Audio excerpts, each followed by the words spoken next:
Lepas tu, jangan ambil vaksin. No. Diorang nak ambil kocik kepada kita. Percaya vaksin ni semua syirik. Bergantung kat Allah Ta'ala je, bukan vaksin. Habis tu kau tak nak ambil vaksin, nak ambil apa? Ambil habatus sauda.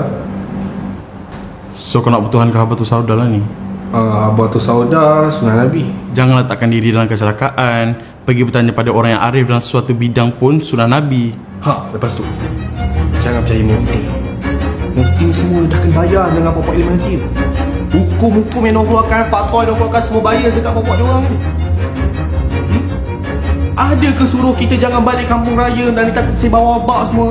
Mufti sendiri takut dengan makhluk Allah yang kecil nama virus tu. Kau tahu tak kluster rahim sekarang dah banyak? Sejak bila mufti keluar fatwa ikut sedap tekak yang nafsu korang? Nabi SAW cakap ulama' tu pewaris Nabi. Sekarang pewaris Nabi pun kau tak nak follow. Kau nak follow siapa? Korang yang kena jerat dengan ilmu hati ni, diorang buat kau sampai taksub, sampai kafir kan. Bodoh kali ulama'. Ilmu adab ibadat korang pun cloud. Nak ini ulama'. Rasa pandai just lepas Google search je. Lepas tu pasal vaksin tu, apa kau ingat semua orang yang ambil vaksin tu syirik ke? Yakin pada makhluk ke? Tak yakin dengan kuasaan Allah? Aku nak tanya kau, kalau kau lapar kau cari makanan tak? Kenapa nak cari makanan? Kenapa tak yakin dengan Allah je? Tak minta direct doa pada Allah je? So nak kata kau bertuhankan makanan ke? Tak kan? Dalam dunia ni ada sunatullah. Kalau lapar makan, kalau haus minum, kalau cocok tangan luka. Tu kau kena faham aturan Allah yang basic tu dulu. Bukan jadi bodoh tawakal butuh tanpa ikhtiar dan usaha. Rasulullah SAW pernah tegur seorang pemuda yang tak ikat tali untanya dengan alasan, tak apa, aku tawakal je pada Allah. Nabi tegur, ikat dulu baru tawakal, dengan nada yang tegas. Sebab tu dalam Al-Quran dah sebut, tak tahu satu benda, cari orang yang arif dalam bidang tu. Bukan memandai sendiri. Kalau pasal virus, tanya saintis. Kalau sakit, jumpa doktor. Ini bukannya syirik, ni Quran sendiri yang sebut. Tapi besok kenapa tak boleh nak solat Jumaat? Susah je jarak lagi. Tahu tak sekarang dah ada kluster jemaah surau? Ni aku nak bagi tahu ni. Kalau macam tu, buat apa Nabi berundur dari perang Uhud? Nabi kot. Confirm menangnya. Nabi Nuh, buat apa lari naik kapal? Baginda berdakwah pada orang kot. Nabi Lut, buat apa lari dari bumi yang terbalik? Dia confirm kepalnya. Yang korang ni, Nabi pun bukan, alim ulama pun bukan. Tawakal kalah Nabi-Nabi. Nama pun bala, kenalah usaha sehabis mungkin. Ni semua usaha, bila dah habis segala langkah, baru tawakal. Bukan cari penyakit. Tak perlu timbulkan rasa berdosa sebab tak dapat solat Jumaat. Sebab tu arahan pemerintah. Nabi sendiri bagi tahu dalam hadis riwayat Abu Daud, Al-Baihaqi dan Ibnu Majah, tak perlu ke masjid kalau ada uzur. Uzur tu apa? Sahabat tanya. Nabi kata ketakutan, kebimbangan atau sakit. Orang awam dan pemerintah takutkan wabak ni tersebar. Nak kata norma baru ni rosak akidah adalah satu tuduhan yang berat. Sebab yang memutuskan SOP ni bukan sekadar mufti-mufti di Malaysia je, tapi dekat seluruh dunia tau. Nak kata apa? Ilmuwan dengan mufti-mufti ni setuju perkara yang merosakkan akidah. Takkan mufti-mufti ni nak sesatkan atau murtadkan umat Islam. Takkan mufti ni tak faham maqasid syariah dalam menjaga nyawa dan masalah awam. Ustaz Zaidrus pun dah bagi pendapat dia pasal SOP solat jarak 1 meter ni dekat ceramah dia tu. UAL pun dah explain, serahkan urusan SOP ni dekat mereka yang fakir dalam ilmu fiqah dan fatwa. Kalau korang hebat ilmu akhlak dan adab, jangan sibuk kondem bab fiqah dan usul. Kat Gaza, sampai hari ni pimpinan Hamas masih arahkan masing-masing untuk solat jarak 1 meter. 5 Mei lepas, baru Gaza dibenarkan untuk solat berjemaah full 1 meter di masjid-masjid setelah sekian lama masjid-masjid di Gaza dilimitkan jemaah. Masjid Al-Aqsa pernah tutup 2 bulan lebih masa Ramadan tahun lepas. So nak cakap apa? Umat pilihan Allah di tanah Syam tu rosak akidah sebab pernah tutup masjid masa kes tengah tinggi. Adakah mereka rosak akidah kerana pernah solat jemaah berjarak ketika kes tengah tinggi? Ustaz Hafiz Soroni pernah explain dari fakta sejarah. Masjid-masjid pernah ditutup suatu masa dulu akibat wabak.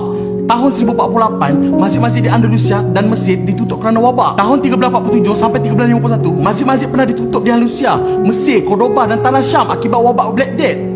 Tahun 1424, berlaku wabak di Mekah. Sehingga masa tu hanya satu imam dan satu makmum je boleh solat kat Masjidil Haram tu. Walaupun masjid-masjid diarahkan tutup pada masa dulu, Islam tak pernah padam. Islam semakin kuat adalah sebab Islam jadi pemakai ilmu perubatan kuarantin. Ada ke umat Islam beramai-ramai jadi rosak akidah akibat masjid ditutup masa tu? Mufti-mufti berfatwa berkenaan SOP ni, mereka pun telah dibelikan dalil-dalil dan hujah mengikut metodologi pemfatwaan dalam istibat hukum dan mengikut peranan mereka sebagai mufti. Menjaga nyawa adalah lebih utama.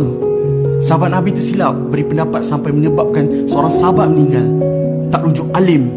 Nabi marah bagi golongan yang sanggup langgar SOP untuk menegakkan agama sampai suruh selipar, solat dalam gelap kat masjid dengan surau. Lepas tu menyebabkan kluster baru dan berakhir dengan kematian. Sila hayati kisah ni. Ada seorang lelaki di zaman Rasulullah yang luka parah. Lepas tu dia mimpi basah. Jadi sebab tu sepatutnya kalau mimpi basah dia perlu mandi wajib, kan?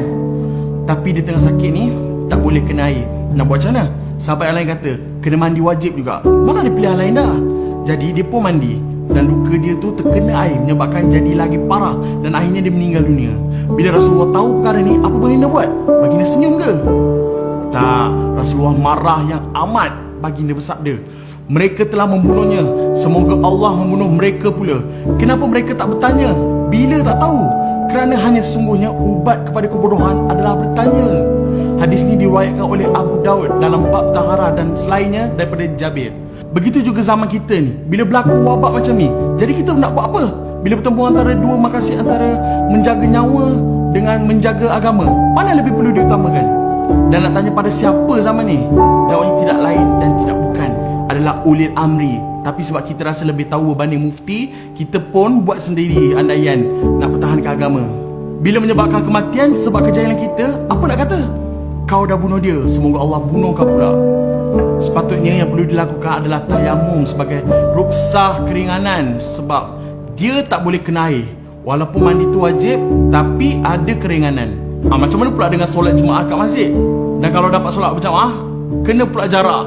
Sedangkan solat dengan saf yang rapat tu kan sunnah. Ini yang kena belajar dan faham kaedah fiqah.